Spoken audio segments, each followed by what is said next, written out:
What makes a stadium more than just concrete and steel? Is it the goals scored, the trophies lifted, the chants that shake its walls? For Paris Saint Germain, the answer has always been Parc des Princes, a place where passion became tradition, where ordinary matches turned into memories. For nearly 50 years, this iconic ground has been PSG's fortress, its heartbeat, its soul. Tucked in the southwest of Paris, this 48,000-seat stadium has seen generations of fans, decades of football drama, and a club rise from a local team to a global powerhouse. To supporters, the park is a sacred ground and the heartbeat of Parisian football. But that era is about to end. Backed by Qatari billions, PSG is preparing to abandon its historic home and build an insane new €1 billion, 90,000-seat stadium in Massy, a suburb which is in the south of Paris. It is a move that has sprouted a debate already. Is this the bold step that PSG is taking to become Europe's dominant club? Or is it a €1 billion ego project tearing the club from its soul? To understand the impact of this decision, we need to know how Parc des Princes shaped PSG and why the club now feels it must walk away. When PSG moved into Parc des Princes in 1974, the club was still in its infancy. Paris Saint Germain just survived 4 years till then, and it was a result of a merger between two smaller Parisian clubs. Their new home was more than just a stadium, it was a statement of passion. The park quickly earned a reputation and fan base for its electric atmosphere. Its stands kept fans close to the pitch, creating a pressure on the opponents, and lifted PSG through big nights. From domestic clashes to European ties, the stadium became a past of Parisian pride. Over the decades, legends came and went. Ronaldinho's brilliance, Pauleta's goals, Zlatan Ibrahimovic's dominance.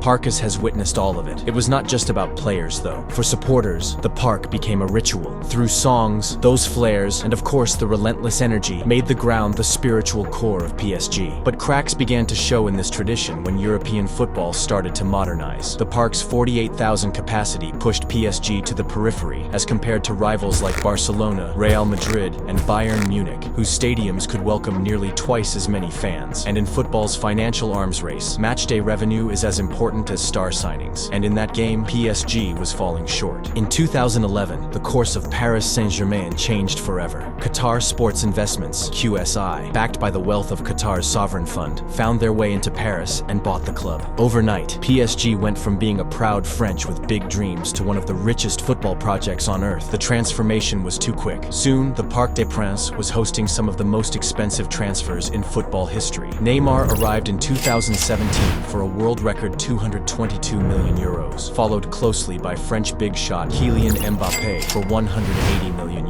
Zlatan Ibrahimović, Angel Di Maria, and other superstars followed, each signing another chapter in PSG's global expansion. It was as if the PSG galaxy was shifting its orbit, with Qatar at the center. The pitch was filled with talent, and PSG's name echoed in every corner of the globe. The team was rebuilt into a constellation of stars, but so did their home ground. Parc des Princes, which was intimate, historic, beloved, suddenly felt small. Its 48,000 seats, once more than enough, were now a cage for the club's ambitions. Imagine a global rock concert happening in a neighborhood theater. That was PSG's dilemma. Each match sold out, while other European giants were packing 80,000 or even 100,000 fans into their arenas, and PSG remained boxed into half that capacity. For QSY, the answer was so obvious. The park was not just a stadium, it was an asset waiting to be unlocked. If they could buy it from the city of Paris, they could expand it with more seats, more revenue, more prestige. Their negotiations began with a simple vision. It was to renovate the park into a stage worthy of Europe's most expensive team. But behind closed doors, the discussions were more intense. PSG's owners wanted ownership and not just tenancy. They wanted the freedom to reimagine the park without restrictions. But city officials knew the value of what they held. For them, Parc des Princes was not just bricks, it was Parisian heritage. And just like that, the stage was set for a clash. On one side, QSY with its insane wealth and boundless ambition. On the other, the city of Paris, who wants to guard its crown jewel. What followed was more than a business negotiation. It became a power struggle that would decide whether PSG's future will remain tied to its past, or the club would be forced to build an entirely new world elsewhere. What began as a business deal quickly turned into one of the most dramatic standoffs in European football. Paris Saint Germain, flush with Qatari wealth and global ambition, made what seemed to them a logical move: buy their home. Paris Saint Germain, with the backing of Qatari wealth, offered €38 million to purchase Parc des Princes from the city of Paris. For the club's owners, it was the foundation on which they wanted to build their dynasty, and that ownership meant freedom. The freedom to renovate, expand, and modernize the home ground for PSG without any political red tape. But the city saw things very differently, because they were driven by emotions and love for football. Mayor Anne Hidalgo rejected the offer immediately and publicly, calling it ridiculous. To her, the park was not something kept for bargain. It was a cultural landmark worth far more, and its true value is closer to 350 million euros, almost 10 times PSG's proposal. To sell it that cheaply would be a betrayal of Parisian taxpayers and the history of regional football. For PSG's Qatari owners, what they viewed as an investment in Paris football was framed as an insult, and the feud became more than money. Now it was ego versus authority, ambition versus heritage. On one side, there was PSG, a club turned into a global powerhouse who couldn't wait to match Real Madrid and Barcelona. On the other side stood City Hall, who were the guardians of a historic monument. This power war left PSG in a critical position. Renovating Parc des Princes without ownership made little sense to the Qatari owners. Every euro they invested would still belong to the city. Since the doors of expansion were locked, now the only option was to build something entirely new. That elsewhere eventually took shape in Massy, 15 kilometers south of Paris. If the city would not sell,